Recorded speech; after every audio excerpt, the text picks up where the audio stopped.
तो आपने जैसे आपने बताया कि आप सेलिब्रिटीज़ की भी कुंडली देखते रहते हैं, हॉरोस्कोप। तो कौन से ऐसे सेलिब्रिटी की आपने देखी है जहाँ आपको जब आपने उनको बताया उनको पता भी था, लेकिन कुछ ऐसे चेंजेस जिसकी वजह से बहुत उनकी लाइफ में कह सकते हैं यू टर्न आया हो? देखिए सेलिब्रिटीज़ उतना एक्साइटेड मैं नहीं रहता हूँ उनके बारे में चर्चा करना। पहले तो वो लोग इनसिक्योर रहते हैं कि भैया मत बताइए हाँ कि हम एस्ट्रोलॉजी में बिलीव करते हैं। एक ऐसी एक्टर थी, नाम तो मैं ले नहीं सकता अभी, तो उनकी कुंडली बताई, शी वॉज वेरी हैप्पी, सब कुछ गाइड कर दिया, सब कुछ कर दिया। तो मैंने कहा मेरा इंस्टाग्राम का हैंडल है। Oh no I can't follow you back, ये तो बहुत प्राइवेट है ना मेरा। नाम की स्पेलिंग बदली हुई है।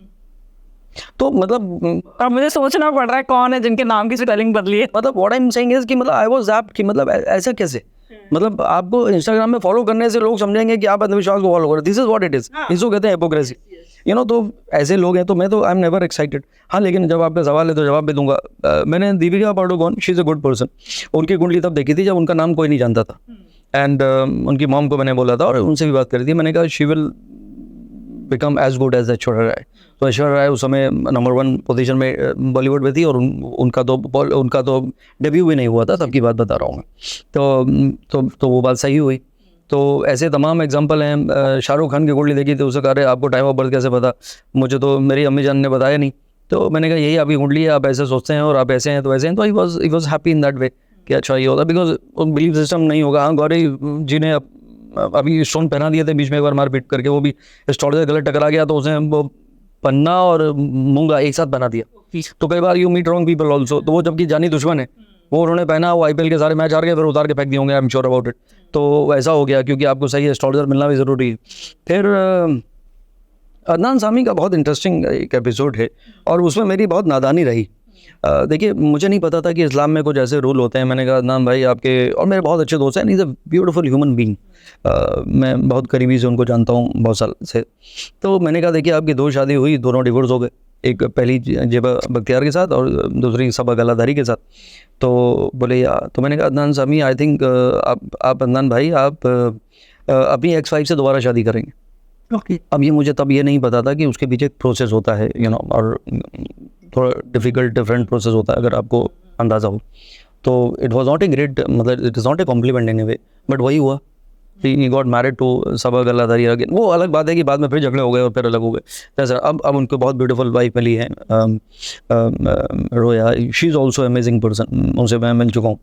And born and bottom in Germany, but Afghanistan origin की, बहुत अच्छी इंसान है। तो what I am trying to say is कि आप मतलब ऐसी प्रेडिक्शन और मतलब ऐसी कि आप X5 से शादी कर लेंगे तो मतलब करोड़ों लोगों में एक, और वो भी इस्लाम में आप कह रहे हैं, तो ये तो और ख़तरनाक हो गया।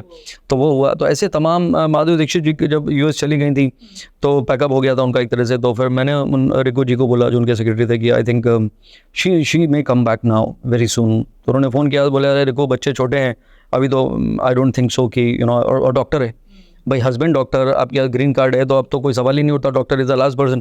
इनफैक्ट उनकी मदर भी बहुत बुरा मान गई थी डॉक्टर नेने की।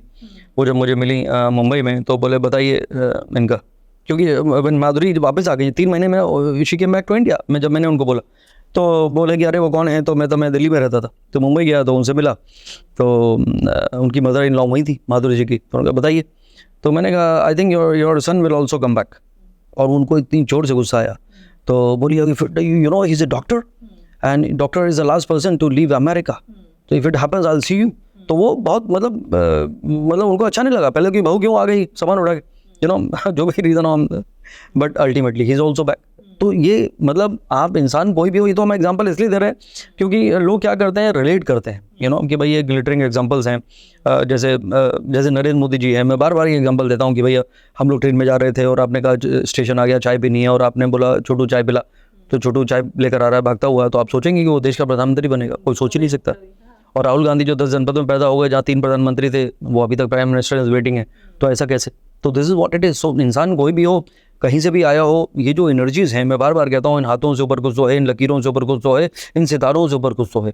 तो जो एनर्जीज़ हैं, जो आप भी एनर्जी पे बिलीव करती हैं, आपका पूरा थॉट प्रोसेस वही है, मेडिटेशन आप इतने अमेजिंग तरह से करती हैं, इसीलिए आपका इतना ग्लो भी है आपके चेहरे पे। तो ये सारा खेल एनर्जी का है एक्चुअली। तो no matter who you are and from where you have come, everything is in your hand that where you are going and what you will achieve. कि ये रास्ता किधर जाता है मुझे नहीं है खबर, मतलब तुझे नहीं है खबर, मतलब as a scholar I am saying, not for you but for people, चलो वहाँ बोल देता हूँ, ये रास्ता किधर जाता है तुझे नहीं है खबर, पर ये मुझे पता है तेरी मंजिल है किधर।